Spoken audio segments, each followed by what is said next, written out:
Hello everyone, நான் உங்கள் தர்ஷினி. போன வாரம் இதே நாள் கரூரில் விஜய் அவர்கள் நடத்தின பிரச்சாரத்தில் நிறையா பேர் கூட்ட நெரிசலில் மாட்டிட்டு இறந்துட்டாங்க அப்படிங்கிறது நம்ம எல்லாருக்குமே தெரிஞ்சிருக்கும். ஸோ அதை தொடர்ந்து நிறையா பேர் பெட்டிஷன்ஸ் கோர்ட்டில் ஃபைல் பண்ணியிருந்தாங்க. இந்த விஷயங்களை ஸ்டாப் பண்ணும், இந்த மாதிரி மீட்டிங் எல்லாத்தையும் ஸ்டாப் பண்ணும். பிகாஸ் நம்மளுக்கே நல்லாவே இது புரிஞ்சுக்க முடியுது. ஒரு காமனான மக்களாக நம்ம நினச்சி பார்த்தோம் அப்படின்னா, இந்த மாதிரி ஒரு கூட்ட நெரிசல்ங்கிறது அந்த மீட்டிங்கெல்லாம் நடந்தால் தானே இந்த மாதிரி ஏற்படும் அப்படிங்கிற கோபத்தில், அதே மாதிரி அதில் அஃபெக்ட் ஆனவங்க, ஸோ அவங்க எல்லாருமே கேஸ் போட்டிருந்தாங்க. அதே சமயத்தில் கட்சியோட சார்பில் டிவிகே விஜய் அவர்களோட கட்சி சார்பிலையும் சில பெட்டிஷன்ஸ் ஃபைல் பண்ணியிருந்தாங்க. ஸோ இது எல்லாத்தையும் அனலைஸ் பண்ண கோர்ட் ரீசெண்டாக தீர்ப்பு கொடுத்துருக்கு. ஸோ அது என்னென்ன தீர்ப்பு, அதில் இம்பார்ட்டண்ட்டான பாயிண்ட் என்ன அப்படிங்கிறத பற்றியும் பார்க்க போகிறோம். அந்த தீர்ப்புக்கு அப்புறம் நடந்த விஷயங்கள் என்னங்கிறதையும் நம்ம பார்க்க போகிறோம். ஸோ ஃபர்ஸ்ட் ஆஃப் ஆல் ஒரு 5 இம்பார்ட்டண்ட்டான விஷயம் கோர்ட் சொல்லியிருக்கு. அதில் முதல் விஷயம் என்ன அப்படின்னு பார்த்தோம்னா, டிவிகே அந்த கட்சி சார்பில் 2 பேர், ஒருத்தர் புசி ஆனந்த் அப்படிங்கிறவரும், இன்னொருத்தர் நிர்மல்குமார் அப்படிங்கிறவங்களும் இந்த விஷயங்கள் எஸ்பெஷலி இந்த பிரச்சாரம்லாம் பண்ணும்போது கரெக்டான ஒரு முன்னெச்சரிக்கையாக எடுத்துக்க வேண்டிய விஷயங்கள் எல்லாத்தையும் கொஞ்சம் கேர்லெஸ்ஸாக விட்டுட்டாங்க. அதுதான் இதுக்கு மெயினான ரீசன் அப்படிங்கிறதுனால அவங்க மேலே எஃப்ஐஆர் ஃபைல் பண்ணப்பட்டிருந்துச்சு. அதுக்கு அவங்க பெயில் அப்ளை பண்ணியிருந்தாங்க. பட் கோர்ட் அதை நிராகரிச்சிருச்சு. ஸோ அவங்களுக்கு பெயில் கிடையாது அப்படின்னு கோர்ட் சொல்லிடுச்சு. ஸோ இதனால அவங்க எப்போ வேணாலும் அரெஸ்ட் ஆவாங்க அப்படிங்கிறது எதிர்பார்க்கப்படுது. ஸோ இதுதான் அந்த 5 பாயிண்டில் ஃபர்ஸ்ட் பாயிண்ட். அதே மாதிரி ரெண்டாவது விஷயமா என்னென்னா, கரண்ட்லி கவர்மெண்ட் என்ன பண்ணியிருக்கு, state government, Tamil Nadu state government ஒரு ஸ்பெசிஃபிக் கமிஷன் அலாட் பண்ணி அவங்க தான் இந்த பிரச்சனை எதனால நடந்துச்சு அப்படிங்கிற ஒரு விஷயத்தை செக் பண்ணிக்கிட்டு இருக்காங்க, இல்லை கண்டுபிடிக்கணும்னு நினைக்கிறாங்க.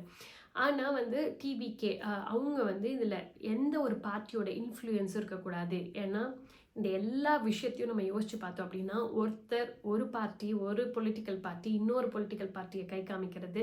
ஸோ இது ஒரு கவலைப்படுற மாதிரி விஷயமா இருந்து, ஆனால் இது ஒரு பெரிய பாலிட்டிக்ஸாக மாறிடுச்சுங்கிறது தான் ரியாலிட்டியான விஷயம்.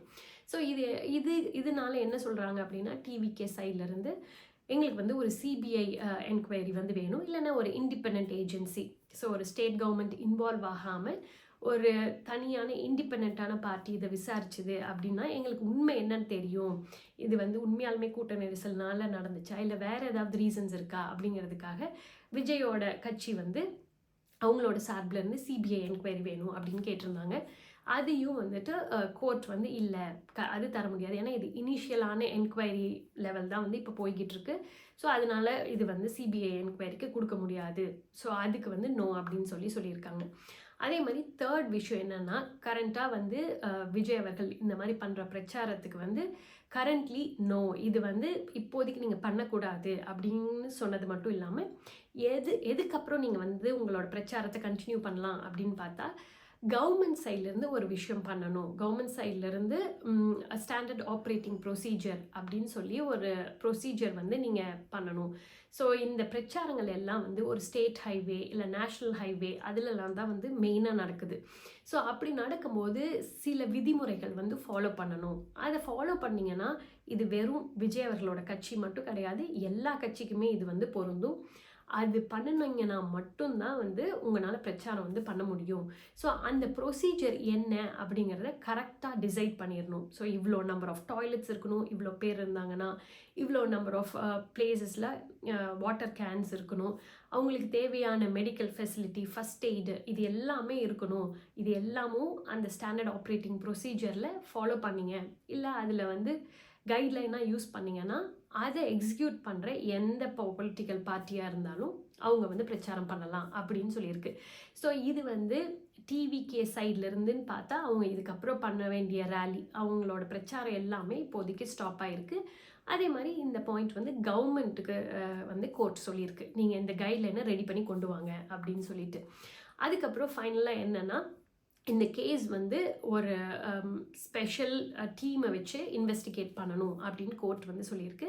அந்த ஸ்பெஷல் இன்வெஸ்டிகேஷன் டீம் அப்படிங்கிறது தான் ஆஷ்ரா கார்க் அப்படின்னு ஒரு ஐபிஎஸ் ஆஃபீஸர் தலைமையில் வந்து இது நடக்க போகுது.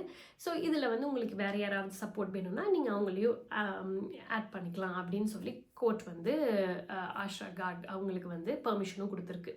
ஸோ இவங்க மூலமாக இப்போ ஒரு இண்டிபெண்ட் இன்வெஸ்டிகேஷன் தான் ஆக்சுவலாக நடக்க போகுது. ஸோ நம்மளுக்கு வந்து நீங்கள் சர்ச் பண்ணி பார்த்தீங்கனாலோ இல்லை அவங்கள பற்றி படித்து பார்த்தீங்கனாலே தெரியும். ஸோ அவர் வந்து ஒரு நல்ல நேர்மையான ஆஃபீஸர் தான். So the investigation will be definitely a perfect one அப்படின்னு நம்ம நம்பலாம். ஸோ இன்வெஸ்டிகேஷன் கண்டிப்பாக வந்து ஒரு நம்பகத்தன்மையான ஒரு விஷயமாக தான் இருக்கும். ஸோ அதனால் வந்து இந்த இன்வெஸ்டிகேஷன் முடிஞ்சதுக்கு அப்புறம் தான் நம்மளுக்கே தெரியும் இது என்ன தான் இதில் நடந்துச்சு அப்படிங்கிறத பொறுத்தது, அதை பற்றின எல்லா டீட்டெயில்ஸும். ஸோ இதெல்லாம் தான் வந்து கோர்ட் வந்து அவங்களோட தீர்ப்பாக வந்து சொல்லியிருக்கு. ஸோ இதை தொடர்ந்து நம்ம என்ன எதிர்பார்க்கலாம் அப்படின்னு சொல்லி பார்த்தா ஒரு சில விஷயங்கள். ஒன்று என்னென்னா இந்த ஸ்டாண்டர்ட் ஆப்ரேட்டிங் ப்ரொசீஜர் வந்து ஒரு கிளியரான கைட்லைன் வந்து கண்டிப்பாக ஃப்ரேம் பண்ணப்படும். ஸோ இந்த மாதிரி கூட்ட நெரிசல்கள் இந்த மாதிரி இஷ்யூஸ் எல்லாம் வந்து ஃப்யூச்சரில் வராது அப்படின்னு நம்ம எதிர்பார்க்கலாம். அது வந்து கவர்மெண்ட் சைட்லேருந்து கரண்ட்டான பொலிட்டிக்கல் பார்ட்டி யார் ரூலிங் பார்ட்டியோ அவங்க வந்து இதை ஃப்ரேம் பண்ணணும் அப்படிங்கிறது தான் கவர்மெண்ட் சைட்லேருந்து இதை எக்ஸ்பெக்ட் பண்ணுற விஷயமா இருக்குது. அடுத்தது வந்து என்ன அப்படின்னு பார்த்தோம்னா செகண்டான விஷயம், இப்போ இவங்களோட நிர்மல் குமார் அவர்களுக்கும் புஷி ஆனந்த் அவர்களுக்கும் பெயில் வந்து ரிஜெக்ட் ஆனதுனால மேபி அவங்க வந்து higher level of court supreme court அந்த மாதிரி போய் சேலஞ்ச் பண்ணலாம் அப்படிங்கிறது தான் இந்த இப்போதைக்கு எக்ஸ்பெக்ட் பண்ணுற விஷயமா இருக்குது இந்த தீர்ப்புக்கு அப்புறம். ஸோ இந்த தீர்ப்பை எல்லாத்தையும் தொடர்ந்து ஒரு சில விஷயங்கள் வந்து நடந்திருக்கு. ஸோ இந்த தீர்ப்பு சொன்னதை மீறி கோர்ட் வந்து சில விஷயங்கள் சொல்லியிருக்காங்க. அதை யோசித்து பார்த்தோன்னா உண்மையான விஷயங்கிற மாதிரி தான் ஆக்சுவலாக இருக்குது.